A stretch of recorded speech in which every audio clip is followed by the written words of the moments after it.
ಸುವಾರ್ತೆ ಸಾರುವುದರಲ್ಲಿ ನಮಗೆ ಮಾದರಿಯಾಗಿರುವ ನಮ್ಮ ಕರ್ತನಾದ ಯೇಸು ಕ್ರಿಸ್ತನ ಅತ್ಯಧಿಕವಾದ ಕೃಪೆಯು ಸಮಾಧಾನವು ತಮಗೂ ತಮ್ಮ ಕುಟುಂಬದವರೆಲ್ಲರಿಗೂ ಹೆಚ್ಚಾಗಿ ಉಂಟಾಗಲಿ. ಹೃದಯಂಗಮ ಮಾತು ಎನ್ನುವ ಈ ಮುಂಜಾನೆಯ ವಾಕ್ಯ ಧ್ಯಾನದ ಸರಣಿಯಲ್ಲಿ ಈ ತಿಂಗಳು ನಾವು ಮಹತ್ವವುಳ್ಳ ಸುವಾರ್ತೆಯ ಮಹತ್ವ ಈ ಶೀರ್ಷಿಕೆಯಲ್ಲಿ ವಾಕ್ಯವನ್ನು ಧ್ಯಾನಿಸುತ್ತಿರುವಲ್ಲಿ ಈ ದಿನ ನಾವು ಧ್ಯಾನಿಸುವಂತ ದೇವರ ವಾಕ್ಯದ ಭಾಗವು ಮತ್ತಾಯ 4ನೇ ಅಧ್ಯಾಯ 23ನೇ ವಚನ. ಮತ್ತಾಯ 4:23 ವಾಕ್ಯ ಹೀಗೆ ಹೇಳ್ತದೆ: ಬಳಿಕ ಯೇಸು ಗಲಿಲಾಯದಲ್ಲೆಲ್ಲ ತಿರುಗಾಡಿ ಅಲ್ಲಿಯವರ ಸಭಾಮಂದಿರಗಳಲ್ಲಿ ಉಪದೇಶ ಮಾಡುತ್ತಾ ಪರಲೋಕ ರಾಜ್ಯದ ಸುವಾರ್ತೆಯನ್ನು ಸಾರಿ ಹೇಳುತ್ತಾ ಜನರ ಎಲ್ಲಾ ತರದ ರೋಗಗಳನ್ನು ಎಲ್ಲಾ ತರದ ಬೇನೆಗಳನ್ನು ವಾಸಿ ಮಾಡುತ್ತಾ ಬಂದನು. ಈ ವಾಕ್ಯಗಳನ್ನ ಗ್ರಹಿಸೋದಕ್ಕೆ ಕರ್ತನು ತಾನೇ ನಮ್ಮ ಮನೋನೇತ್ರಗಳನ್ನ ಬೆಳಗಿಸಿ ತನ್ನ ಜ್ಞಾನವುಳ್ಳ ಆತ್ಮದಿಂದ ನಮ್ಮನ್ನು ತುಂಬಿಸಲಿ. ದೇವರಾತ್ಮನಾದ ಕರ್ತನು ತಾನೇ ಶ್ರೇಷ್ಠ ಬೋಧಕನಾಗಿರುವಲ್ಲಿ ಈ ವಾಕ್ಯಗಳನ್ನ ಗ್ರಹಿಸೋದಕ್ಕೆ ನಮಗೆ ಹೆಚ್ಚಾದ ಕೃಪೆಯನ್ನು ಅನುಗ್ರಹಿಸಲಿ. ಯೇಸು ಕ್ರಿಸ್ತನ ಸೇವೆ ಬಹಳ ರಭಸದ ಸೇವೆ. ಅನೇಕ ಸತ್ಯವೇದ ಪಂಡಿತರು ಅವರು ಹೇಳುವ ವಿಧದಲ್ಲಿ ಯೇಸು ಕ್ರಿಸ್ತನು ತನ್ನ ಸೇವೆಯನ್ನು ಆರಂಭಿಸಿ ತನ್ನ ಮರಣ ಪುನರುತ್ಥಾನಗಳ ಕಾಲದ ಅವಧಿಯೊಳಗೆ ಅಂದರೆ 3.5 ವರ್ಷಗಳಲ್ಲಿ ಆತನು ಯಾವ ಪ್ರಮಾಣದ ಸೇವೆ ಮಾಡಿದ್ದಾನೋ ಅದನ್ನು ಒಂದು ವೇಳೆ ಈಗಿನ ಕಾಲದ ಯಾವುದೇ ಒಬ್ಬ ಘನ ಸೇವಕರು ಅವರ 50, 60, 70 ವರ್ಷಗಳಲ್ಲಿ ಸಾಧಿಸಲಿಕ್ಕೆ ಸಾಧ್ಯವಿಲ್ಲ ಎಂಬುವಂತ ಒಂದು ಅಭಿಮತಕ್ಕೆ ಅವರು ಬರ್ತಾರೆ. ಬಹಳ ರಭಸದ ಸೇವೆ. ಕಾರಣ ಇಲ್ಲಿ ನಾವು ಓದ್ಬಹುದು, ಒಂದು ವೇಳೆ ಇದು ಆತನ ಸೇವೆಯನ್ನು ಆರಂಭಿಸಿದ ಆರಂಭದ ಕ್ಷಣಗಳೇ ಇರಬಹುದು, ಆರಂಭದ ದಿವಸಗಳು. ಅಲ್ಲಿ ಹೀಗೆ ಬರ್ತದೆ, ಆ ಕೆಲವೇ ದಿವಸಗಳಲ್ಲಿ ಆತನು ಬಳಿಕ ಯೇಸು ಗಲಿಲಾಯದಲ್ಲೆಲ್ಲ ಯೇಸು ಕ್ರಿಸ್ತನು ಭೂಮಿಗೆ ಮನುಷ್ಯನಾಗಿ ಬಂದ ಆ ಕಾಲದಲ್ಲಿ ಇಸ್ರಾಯೇಲ್ ದೇಶದ ಒಂದು ಭೌಗೋಳಿಕ ವಿಂಗಡಣೆ, ದಕ್ಷಿಣ ಭಾಗದಲ್ಲಿ ಯೂದಾಯ, ಉತ್ತರ ಭಾಗದಲ್ಲಿ ಗಲಿಲಾಯ, ಮಧ್ಯಭಾಗದಲ್ಲಿ ಸಮಾರ್ಯ. ಯೂದಾಯ, ಸಮಾರ್ಯ, ಗಲಿಲಾಯ. ಹಾಗಾದ್ರೆ ಇಸ್ರೇಲಿನ ಉತ್ತರದ ಭಾಗ ಪೂರ್ತಿ ಯೇಸು ಈ ವಾಕ್ಯದ ಪ್ರಕಾರ ತಿರುಗಾಡಿದ್ದಾನೆ. ಇಲ್ಲಿ ನಾವು ಗಮನಿಸಬೇಕಾದ ವಿಷಯ, ಪವಿತ್ರಾತ್ಮನ ಅಭಿಷೇಕ ಹೊಂದಿದವರು ತಟಸ್ಥರಾಗಿ ನಿಂತ ನೀರಾಗಿ ಒಂದು ಕೆರೆಯಾಗಿರ್ಲಿಕ್ಕೆ ಸಾಧ್ಯವೇ ಇಲ್ಲ. ಪವಿತ್ರಾತ್ಮನ ಅಭಿಷೇಕ ಹೊಂದಿದವರು ಅವರು ಎಂದಿಗೂ ಅವರು ಹರಿಯುವ ನದಿ.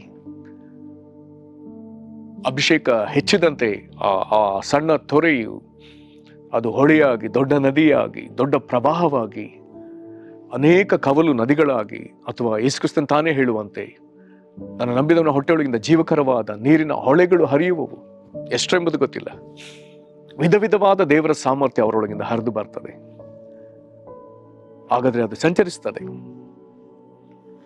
ಪೇತ್ರನು ಕೊರ್ನೇಲಿಯನ ಮನೆಯಲ್ಲಿ ಯೇಸುಕ್ರಿಸ್ತನ ಕುರಿತಾಗಿ ಹೇಳುವಾಗ ಆ ಪ್ರಾಮುಖ್ಯವಾದ ವಚನ ಅಪೊಸ್ತಲರ ಕೃತ್ಯ 10:38ರಲ್ಲಿ ಆತನು ಹೇಳ್ತಾನೆ, ದೇವರ ನಜರೇತಿನ ಯೇಸುವನ್ನು ಪವಿತ್ರಾತ್ಮದಿಂದಲೂ ಬಲದಿಂದಲೂ ಅಭಿಷೇಕಿಸ್ತಾನೆ. ಈಗ ಅಭಿಷೇಕ ಆದ್ಮೇಲೆ ದೇವರ ಆತನ ಸಂಗಡ ಇದ್ದದ್ರಿಂದ ಒಂದು ಕಡೆ ಪವಿತ್ರಾತ್ಮನ ಪರಿಪೂರ್ಣ ಪ್ರಸನ್ನತೆ ವಾಕ್ಯ ಸ್ವರೂಪನಾದ ಯೇಸುಕ್ರಿಸ್ತನ ಮೇಲಿದೆ, ಜೊತೆಗೆ ಈತನನ್ನು ಕಳಿಸಿಕೊಟ್ಟ ತಂದೆಯಾದ ದೇವರ ಪರಿಪೂರ್ಣ ಪ್ರಸನ್ನತೆ ಯೇಸುಕ್ರಿಸ್ತನ ಜೊತೆಗಿದೆ. ಪರಿಪೂರ್ಣನಾದ ತಂದೆಯಾದ ದೇವರು, ಪರಿಪೂರ್ಣನಾದ ದೇವರ ವಾಕ್ಯ, ಪರಿಪೂರ್ಣನಾದ ಪವಿತ್ರಾತ್ಮನೀಗ ಒಗ್ಗೂಡಿದ್ದಾರೆ. ನಂತರದಲ್ಲಿ ಬರ್ದದೆ, ದೇವರ ಆತನ ಸಂಗಡ ಇದ್ದದರಿಂದ ಆತನು ಉಪಕಾರಗಳನ್ನು ಮಾಡುತ್ತಾ, ಈಗ ಆ ಚಲನೆ ಜನರಿಗೆ ಉಪಕಾರ, ದೇವರ ಕನಿಕರ, ಪ್ರೀತಿ, ದಯೆಯನ್ನು ಕೊಂಡು ತರ್ತಾ ಇದೆ. ಉಪಕಾರಗಳನ್ನ ಮಾಡುತ್ತಾ ಸೈತಾನನಿಂದ ಬಾಧಿಸಲ್ಪಡುತ್ತಿರುವವರೆಲ್ಲರನ್ನ ಗುಣ ಮಾಡುತ್ತಾ, ದೇವರ ಜೊತೆಗೆ ವಿರುದ್ಧವಾಗಿ ಜನರ ಮೇಲೆ ಹೋರಾಡುತ್ತಿರುವಂತ ಶಕ್ತಿಗಳು ಯಾವುದು ಅದಕ್ಕೆ ವಿರುದ್ಧವಾಗಿ ಆತನು ಅವುಗಳಿಗೆ ವಿರುದ್ಧವಾಗಿ ಯೇಸು ಜನರನ್ನ ಬಿಡುಗಡೆ ಮಾಡುತ್ತಾ ಮುಂದೆ ಕೊನೆಯದಾಗಿ ಬರ್ದದೆ ಸಂಚರಿಸಿದನು. ಅಭಿಷೇಕ ಹೊಂದಿದವರು ಒಂದು ಕಡೆ ತಟಸ್ಥರಾಗಿ ನಿಂತ ನೀರಾಗಿ ನಿಂತ ಕೆರೆಯಾಗಿ ಇರುವುದಕ್ಕೆ ಸಾಧ್ಯತಿಲ್ಲ. ಅದು ಚಲಿಸ್ತದೆ, ಅದು ವ್ಯಾಪಿಸ್ತದೆ, ವಿಸ್ತಾರವಾಗ್ತದೆ.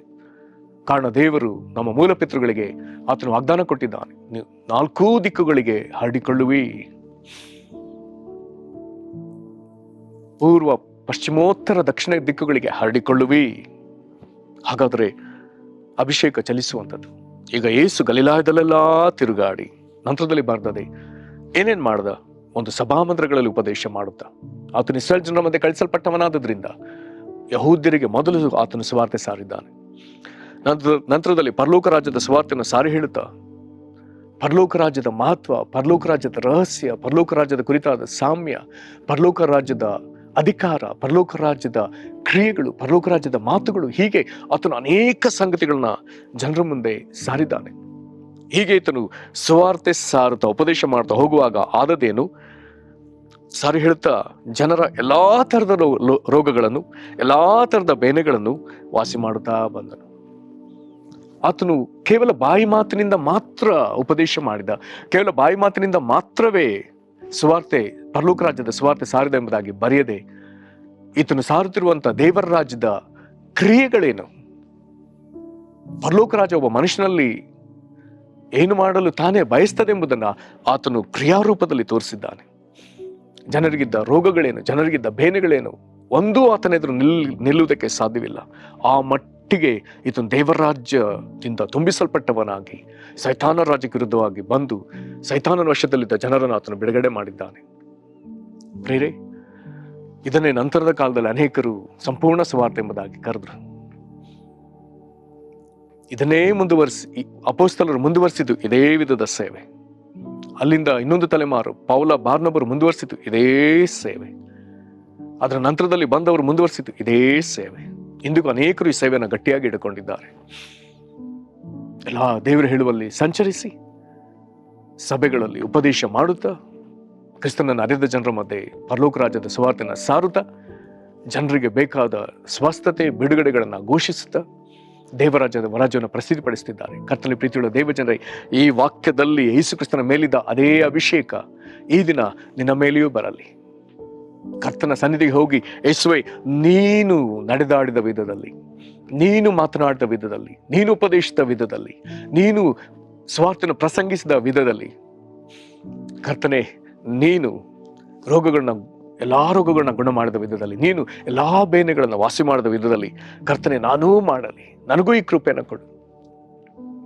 ಜನರು ಸೈತಾನ ಬಾಧೆಗಳಿಂದ ಬಿಡುಗಡೆ ಆಗುವಂತೆ ನಾನು ನಿನ್ನ ಹಾಗೆ ಶ್ರಮಿಸಲಿ. ದೇವಾದಿ ದೇವನೇ, ನೀನು ಬಂದು ಮಾಡಿದ ಕಾರ್ಯಗಳಲ್ಲಿ ಕೆಲವನ್ನಾದ್ರೂ ನಾನು ಮಾಡೋದಕ್ಕೆ ಕೃಪೆ ಕೊಡು ಎಂಬುದಾಗಿ ನೀನು ಯಾಕೆ ಕರ್ತನ ಸ್ಥಾನದಲ್ಲಿ ಅಂಗಲಾಚಿ ಕಣ್ಣೀರಿನಿಂದ ಪ್ರಾರ್ಥಿಸಬಾರ್ದು?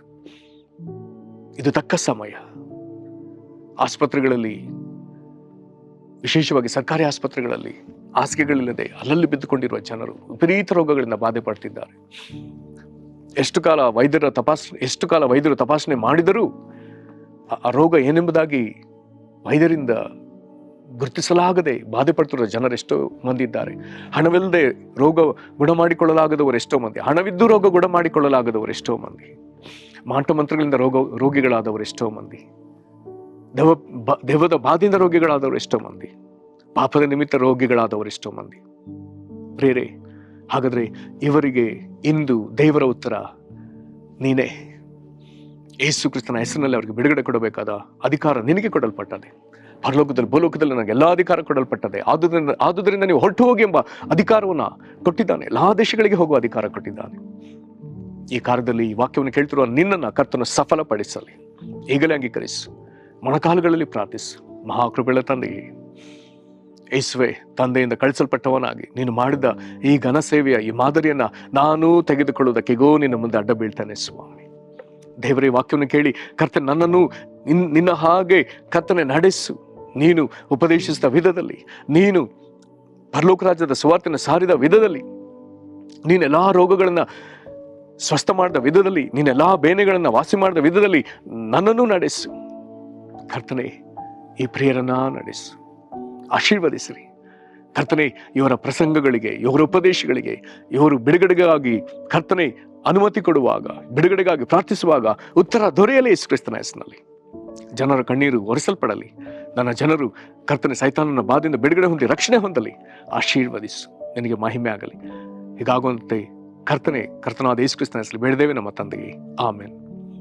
ಕರ್ತರು ನಿಮ್ಮನ್ನ ಸುವಾರ್ಥ ಸೇವೆಯಲ್ಲಿ ಅಧಿಕ ಸಫಲರನ್ನಾಗಿ ಮಾಡಲಿ. ಕರ್ತರು ನಿಮ್ಮನ್ನು ಆಶೀರ್ವದಿಸಲಿ. ವಂದನೆಗಳು.